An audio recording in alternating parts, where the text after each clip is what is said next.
పేలవ form గాయాలతో ఇబ్బందులు పడుతున్న భారత షట్లర్లకు ప్రతిష్టాత్మక ఆల్ ఇండియా ఓపెన్లో విషమ పరీక్ష ఎదురుకానుంది. ఇవాల్టి నుంచి జరిగే మెగా టోర్నీలో డబుల్ స్టాప్ జోడీ సాత్విక్ సాయిరాజ్, చిరాగ్ శెట్టి మినహా మిగతా ప్లేయర్లు అన్సీడెడ్ గా బరిలోకి దిగడమే అందుకు కారణం. ఈ ఏడాది టోర్నీలో మనోళ్ల ప్రదర్శనపై అంతగా అంచనాలు లేవు. గాయం నుంచి కోలుకున్న సింధుతో పాటు హెచ్ఎస్ ప్రణయ్, లక్ష్య సేన్ కూడా ఆకట్టుకోలేకపోతున్నారు.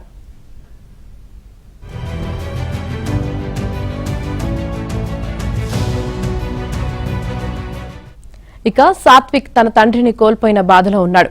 తొలి రౌండ్లో కిమ్ గా-ఉన్తో సింధు, రెండో సీడ్మెన్ యోతో మాలవిక బన్సోడా తలపడనున్నారు. పురుషుల సింగిల్స్ మొదటి రౌండ్లో కోకి వతనబేతో లక్ష్య ఆడనున్నాడు. ఒకవేళ సేన్ నెగ్గితే ప్రీ క్వార్టర్స్లో మూడో సీడ్ జోనాథ్ క్రిస్టీతో తలపడాల్సి ఉంటుంది.